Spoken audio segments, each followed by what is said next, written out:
Ya Ifah, masyarakat di Sibu yang hadir ke fasiliti kesihatan bersama keputusan ujian kit Kediri COVID-19 yang positif akan disaring semula atau diberi janji temu baharu untuk ujian calitan RT-PCR bagi mengesahkan keputusan ujian kit berkenaan.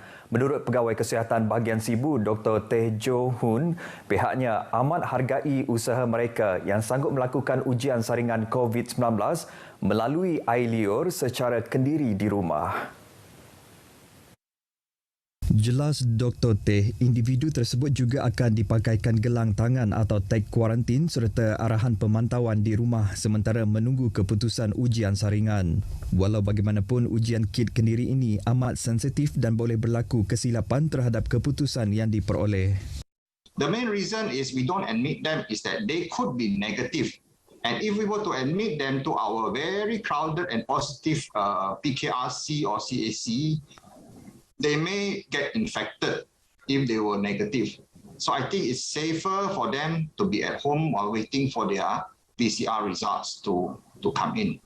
Beliau berkata demikian dalam sidang media yang dibuatnya menerusi aplikasi Zoom. Dalam pada itu menyentuh mengenai kebenaran kuarantin di rumah bagi pesakit COVID-19 di Sibu, beliau menegaskan kriteria berkenaan adalah sangat ketat dan dinilai dengan teliti oleh Pegawai Perubatan dari Pusat Penilaian COVID-19 CAC.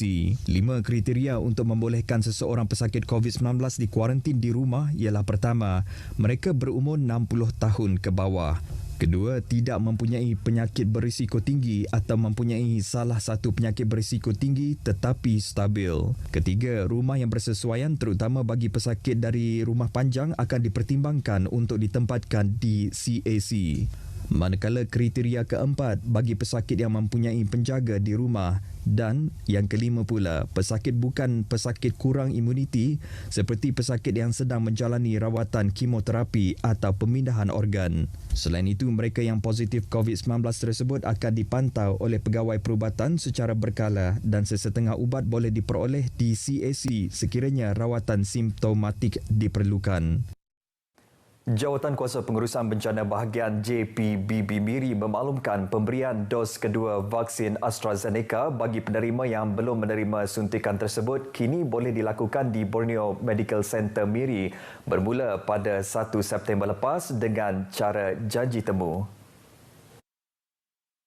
Dalam kenyataan media, Menteri Pengangkutan Merangkap Menteri Bertanggungjawab terhadap JPBB Miri, Datuk Lee Kim Shin berkata, janji temu ditentukan melalui 2 kaedah iaitu bagi penerima dos 1 di PPV-AZEC IKBN Miri sebelum ini dimohon menghubungi pusat perubatan itu di talian 012-584-9335 atau janji temu untuk dos kedua akan dimaklumkan sendiri oleh pusat perubatan swasta tersebut kepada penerima terbabit.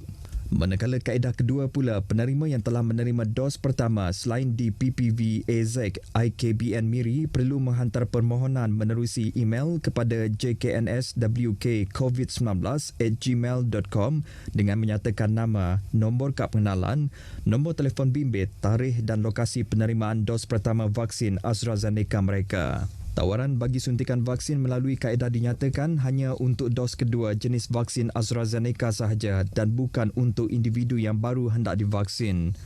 Datuk Lee turut berkata perkara itu telah dimaklumkan dalam mesyuarat bersama-sama JPBNS pada Isnin lepas bagi membolehkan penerima mendapatkan dos kedua vaksin AstraZeneca selepas pengoperasian PPV-AZEC IKBN Miri tamat. Terdahulu, pemberian suntikan vaksin di PPV-AZEC IKBN Miri telah berakhir pada 27 Ogos lepas. Pemberian vaksin berkenaan dibuat di pusat perubatan tersebut adalah bagi membantu penerima vaksin AstraZeneca yang tidak sempat mengambil suntikan vaksin dos kedua kerana beberapa faktor seperti penerima dalam perintah kuarantin dan anak-anak Sarawak yang baru pulang pengajian dari luar Miri. Baik saudara, seterusnya kita ikuti ringkasan laporan prestasi vaksinasi Sarawak setakat 2 September.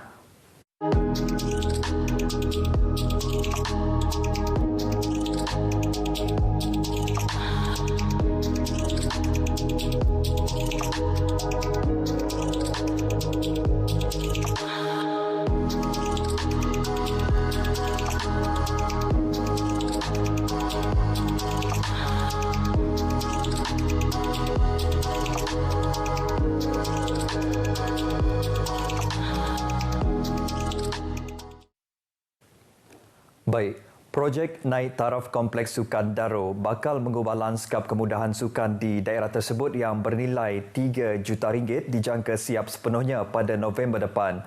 Menurut Ahli Dewan Undangan Negeri Adun Daro, Safi'i Ahmad, apabila projek berkenaan siap, ia akan memberi manfaat kepada seluruh masyarakat di Daro termasuk sekolah-sekolah berhampiran dan para belia.